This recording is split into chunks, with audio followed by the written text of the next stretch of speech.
Survival. You wake up before the child does. Not by choice. The body has learned to surface before anyone needs anything, to take 60 seconds of quiet before the day starts costing things you are not sure you have. The room is cold. The heating bill lost 3 weeks ago. You stand in the kitchen, phone in hand, $9 in the account. Rent is Friday. Today is Monday. You run the week before you are fully awake, the way you always do, and it doesn't change anything, and you do it anyway. The child wakes up and calls for you and you go. That part has never been in question. You make something from what's there. You sit across from them while they eat and they have no idea what this morning costs. They are 4 years old. They think breakfast just happens. You let them think that. Here is what they are learning while they think that. That adults carry something heavy and invisible and never put it down. That money is the name of the thing that is always almost gone. That the correct response to a problem is to absorb it and keep moving. They are not learning this from anything you say. They are learning it from the temperature of the room, from your face before you remember to change it, from the silence after the phone gets checked. The feeling in this house is scarcity, not just the financial kind, the mental kind. The kind that becomes a lens, and once a child starts seeing through it, they cannot stop, and yours is already putting it on. Some mornings the child climbs into your lap before the day begins. They are warm and heavy, and for a few minutes the $9 doesn't exist. There is just this. It lasts about as long as a cup of coffee.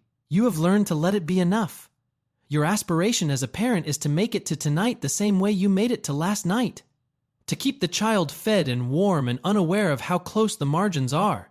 This is not a small ambition. At this level, it is everything. The child is watching. They always are. The map they are drawing of the world looks exactly like the one you were handed. You didn't choose to give it to them. You didn't need to. Poor. You are at the kitchen table explaining to your child why things are the way they are. You have a complete explanation. The system is designed for other people. The boss keeps the money. The neighborhood was built to keep people in place. You have spent your adult life collecting evidence for this explanation, and the file is thick. The child is 8. They are listening carefully. They are learning something. The thing they are learning is not what you think you are teaching. Money in this house is something that happens to you. It arrives late, leaves fast, belongs more fully to other people. The lottery ticket on the counter is $12 this week because the jackpot feels real. There is a payday loan account open for 2 years. A credit card used in the second half of every month and paid down in the first half of the next, and the gap costs $40 in interest every cycle. None of this is examined. It is just the infrastructure of the month. The child watches you scratch the ticket on a Tuesday evening. They watch your face as the result comes up. They are memorizing what hope looks like and what it produces. They do not know they are memorizing it. Here is what the child is actually learning. That effort and outcome are not reliably connected. That people who have more are lucky or dishonest or both. That when life is hard, the intelligent response is to find whose fault it is. That starting something yourself is a fantasy for people with different circumstances. This framework will follow them into every financial decision they ever make. It will feel like realism. It will feel for a long time like wisdom. It will cost them 30 years. You tell the child the world is unfair. You are not wrong. You never tell them what to do with that information because you were never told either. And somewhere along the way you stopped believing there was anything to do. One night you sit on the edge of their bed and tell them they are going to have a better life than you did. You mean it completely. The child believes every word. You have no concrete plan. You have the wish, the love behind it, and the unexamined belief that wanting something hard enough is a form of working toward it. Your aspiration as a parent is to protect your child from the same disappointments you had. What you are transmitting, without knowing it, is the belief that the disappointments were inevitable. The child will grow up fluent in explanations. What they will never develop is the suspicion that the explanations might be the cage. Working class. You just want them to be safe. That is the whole philosophy. You have never examined it because examining it would feel like ingratitude for everything you worked to build. And the proof of that work is this house, and this child, and the heating that stays on. Saturday morning. Kitchen table. Their grades in front of you, pen in hand, not angry, just careful. You circle the B- in math. Then you need to keep your options open. This is the sentence the household runs on. It means, do not close doors. It never asks whether the doors you are keeping open lead anywhere worth going. A friend of yours tried to start a company 4 years ago. He remortgaged his house, left a stable job, spent 18 months building something that didn't work, and came out with less money and a marriage that had taken damage. You felt something when that happened you have never fully named. There was sympathy, but underneath it something that felt like relief, like confirmation, like the world had demonstrated, on someone you knew personally, that the path you chose was correct. You told this story to your child twice without realizing you were teaching anything. The child heard it both times. They filed it exactly where you placed it. Under evidence that risk is for people who haven't thought it through. Around the same time you read about someone who left school at 19, failed at 2 businesses, and made enough on the 3rd to retire at 35. You closed the tab faster than you opened it. Must be nice, you said, to no one. When the child asked what you were reading, you said nothing interesting. 2 lessons that week, no formal conversation. The first, people who take risks lose. The second, people who win were lucky, or connected, or running something that doesn't add up. Both delivered by a parent who loves them completely. The financial advice is technically sound. Save a little. Avoid unnecessary debt. Get your foot in the door. Every sentence is defensible. Together they build a ceiling the child will spend years pressing their hands against before they understand what it is made of. One evening you work a double shift so the child can go on the school trip. You say nothing about the overtime. What they feel instead is that things are provided, that sacrifice is invisible, that adults manage the hard parts alone. Your aspiration as a parent is for them not to struggle the way you struggled. This is the most understandable aspiration in this story. It is also the one most likely to produce exactly what it fears. Middle class. Sunday dinner. You lay out the plan with the calm authority of someone who has earned the right to have one. Nobody sat you down when you were young. You learned the expensive way, and the expensive way took years, and you were going to spare them that. Study hard. Good university. Good degree. Good job. Build from there. The child nods. The plan makes complete sense. It is supposed to. Every guidance counselor and career fair has been quietly endorsing this sequence for 50 years. It arrives pre-approved. You did not design it. You inherited it, it mostly worked, and now you are passing it on. The degree will cost between $40,000 and $80,000. You frame this as an investment without modeling the return, because everyone does it. Because the credential is not really a financial decision, it is a social one, and social decisions in this tier do not get stress-tested. The child learns to be obedient to the structure. Not because they are weak, but because the structure rewards obedience so consistently that deviation never produces a clear enough signal to justify the risk. Good grades get praised. Staying on the path gets praised. The child becomes excellent at doing what is asked. This is a real skill. It is not the most valuable one available. Nobody says this. The real life of this household happens at weekends. That is where the actual person lives the football, the television, the Friday pub. The job is what gets endured with competence and no particular feeling. The child observes this division clearly and permanently. Work is the price. Life is what you buy with it. They will carry this into their own adulthood and wonder, around 37, why the weeks feel so long. You are not unhappy. The life is real and full and good in many parts. But when the child asks what you want it to be, you pause a beat longer than you mean to. They notice. They say nothing. They file it somewhere quiet. Your aspiration as a parent is for them to have more than you did. The map you hand them is identical to the one you received, drawn with more care, in better ink, given with more love than you ever received it yourself.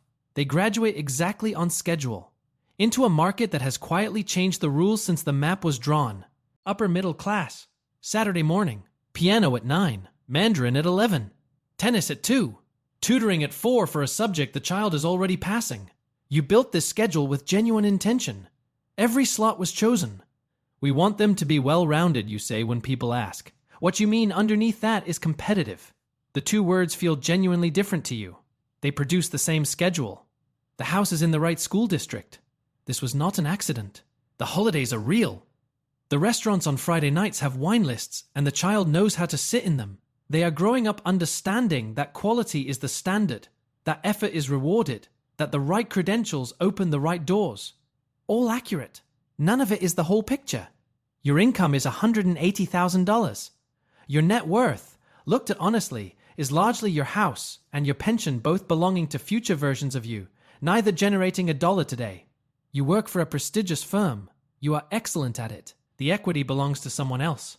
Your salary stops the moment you do. This gap between earning well and owning something has never surfaced as a question in this house. The child is being trained to earn well. Nobody is training them to own anything. The financial advice is sophisticated by most measures. Invest early. Index funds. Diversify. Let time work. Genuinely sound advice for someone navigating the system you inhabit. Not the thinking of someone who built the system. The child is learning to move skillfully through a game they are not learning to see from the outside. There is a Saturday between piano and tennis where the child has 40 unscheduled minutes. They spend them in the garden doing something without purpose, something small and private and entirely their own. You watch from the window. Something shifts in you briefly. Then the car arrives and the schedule resumes and the feeling passes before you examine it. Your aspiration as a parent is to give your child every advantage. They will have all of them, except the one that would let them question whether this is the right game to be winning. Affluent professional. Evening. You and the child are at the kitchen table looking at a brokerage account you opened in their name 6 months ago. $500 of their own money birthday gifts. Small jobs. $100 they negotiated for finishing something ahead of schedule. The account is down 9%. You are not worried. That is the entire point of tonight. What do you think happened, you ask? They say the market went down. You ask why that is not necessarily a problem. They think they are starting to get it. Money in this house is not a threat or a reward or something adults manage behind closed doors. It is a mechanism with rules. The rules are learnable. You talk about it the way other families talk about sport, with genuine interest, with occasional disagreement, with the understanding that it matters. The child knows what compound interest is, not as a concept, but as a thing happening in a real account with real numbers they check themselves. They know the difference between an asset and a liability because you pointed at things in ordinary life and asked which category. The car, the subscription, the house. Small questions repeated over years, no ceremony. Here is where this household separates from the tier below in a way that rarely gets named. You invest in information the way others invest in index funds, except the returns do not compare. Last year, you spent $4,500 on a growth marketing program built by operators who had scaled companies to 8 figures. Inside 6 months, you applied 3 frameworks to a side project. The revenue ran at 4 times what a comparable stock market return would have produced on the same capital. Most people in your social circle would have called the $4,500 a waste. You understand that the right knowledge, bought from people who already paid the tuition of failure, compounds faster than any passive instrument. The child watches you spend money on expertise without apology. This is going in somewhere underneath the surface. One evening, you hear the child on the phone explaining compound interest to a friend, unprompted, excited, as if they discovered something. You say nothing. You let it be its own reward. Your aspiration as a parent is to raise a child who understands how money works before they have very much of it. This is more than most people give their children. It is not yet the same as knowing how to make money move. That education starts in the next house. Millionaire. Weekend. The child is sitting across from you while you work through a real problem, a pricing decision, a supplier pushing back, a hire you are uncertain about. You are thinking out loud. At some point you stop and ask, "What would you do?" They are 13. They give you an answer. Not the right one. You find the one part of the reasoning that holds and you name it. The rest you take apart with questions, not corrections. This is how most of their actual education happens. Not in a classroom. At this table. The explicit lesson in this house, stated often enough to become furniture. School teaches you to be excellent at following instructions. That skill has real value. It is not the most valuable skill available. The world pays for outcomes, not compliance. Those are related abilities and they are not the same. And the formal education system is optimized for one while calling it preparation for both. You are not raising the child to be cynical about school. You are raising them to understand what school is actually for, so they use it correctly instead of mistaking it for the whole game. A transcript documents compliance with a structure someone else designed. A track record documents results in conditions you did not control. One you build in school, the other only by doing things. Speed is something you teach by living it. You make decisions without the paralysis of needing certainty first. You know someone who spent 3 years writing a business plan for a company that never launched. Thorough, fully modeled. The market moved while he was modeling. You know someone else who launched something unfinished into the same space, failed publicly, rebuilt, and was profitable inside 20 months. The first person still has the plan. Information is where your conviction runs highest. You paid $9,000 to spend 2 days with operators who had already made the mistakes you were about to make. Inside 8 weeks, you recovered the fee by avoiding 4 of them. No brokerage account has returned that ratio in that time frame. You tell the child this as a principle. The right knowledge from the right person at the right moment is the highest returning asset available at any level. They are not raising a student. They are raising a builder. One afternoon, the child solves a small problem for a neighbor and comes home having been paid $35. You ask one question. What would it take to do that for 20 people? They think about it through dinner and into the evening. Your aspiration as a parent is to send a child into the world who does not wait for permission and understands that starting imperfectly is not the same as failing. Ultra rich. The child is not in school today. You pulled them out deliberately, the way you do several times a year, because something more valuable is available, and you have long since made peace with that trade-off. Today, they are spending 2 hours with a man who built a distribution company from nothing, ran it 9 years, sold it, lost a significant portion in a subsequent venture, and rebuilt into something more durable than the first. You asked for the meeting specifically because of the failure in the middle. You want the child to sit across from someone who lost badly and did not stop. You say almost nothing for 2 hours. On the drive home, you ask one question. What did you notice? Not what they learned. What they noticed. Noticing is a skill. It gets trained. Most people spend their lives reacting to what is placed in front of them. The people who build things are usually the ones who see what is not being said. The philosophy of this household is structured exposure. Different industries. Different scales. Different textures of failure.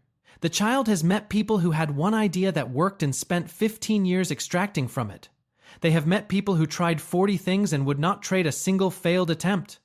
They are building a map of what ambition actually looks like, not the highlight reel, but the actual shape of it, which contains almost no straight lines. The lesson returned to most often.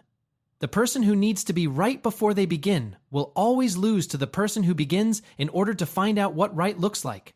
Not because speed is always correct, because the gap between a plan and reality only becomes visible through contact with reality. And people who delay that contact are not reducing risk. They are delaying the information that would let them respond to it. One afternoon, the child pitches you an idea that is structurally broken. You listen without interrupting. You ask 5 questions. They answer 4 well. The 5th stops them. That's the one, you say. Go find out why it breaks there. You do not give them the answer. The answer is worth less than the process of finding it. They are not afraid of being wrong. They are afraid of never finding out. You built that in them deliberately over years. Your aspiration as a parent is to send someone into the world who can begin in any conditions without needing the situation to be ready first. Billionaire. The child asks you what they should do with their life. You do not answer immediately. You have been waiting for this question. You ask, what problem do you see that nobody around you seems to care enough to fix? They are quiet for a long time. That is the correct response. You wait. Money is not a subject in this house the way it is elsewhere. Not because it is hidden, but because it has been answered. You made a deliberate decision early that you would not let the answered question crowd out the ones still open. In its place, you tried to install a harder one. What is a life for? And what does it mean to spend yours on something that matters beyond your own comfort? The principle you return to most, stated differently across different years. Value creation at scale produces wealth, not philosophy. A description of the mechanism. You do not want the child pursuing money. You want them pursuing a problem worth their life, at a scale that matters, with the understanding that the financial outcome is a byproduct of solving the right problem well. Every tier below this one focuses on the output. This tier focuses on the input. That is the entire difference. Time is what you come back to without exception. Not as inspiration, but as operating principle. Every commitment runs through one question. What is this costing in time? And does the return justify it? Not the financial return, the full return. You have more capital than you can meaningfully deploy. You do not have more time. The child has watched you make decisions this way their entire life. It has gone deeper than any conversation could reach. There is an evening with no agenda, nothing requiring either of you. Somewhere in the middle of it, you become aware that this is the thing. Not the scale of what you built, not the decisions that moved industries. This. One person who knows you without needing anything from you on an unremarkable evening that will not be recorded as significant and is. You can construct almost any outcome at this level. You cannot construct this one. 9 households, 9 children learning something true and something incomplete. Every parent believes they are doing right by their child. The question is not whether they love them. The question is what they are actually transmitting versus what they intend to. The habits you model carry more than the values you state. The stories you tell about risk teach more than any advice about it. The things you reach for when you are not paying attention, those are the real lessons. If this changed how you think about what you are actually teaching, not the lessons you plan, but the ones you live, you already know what to do.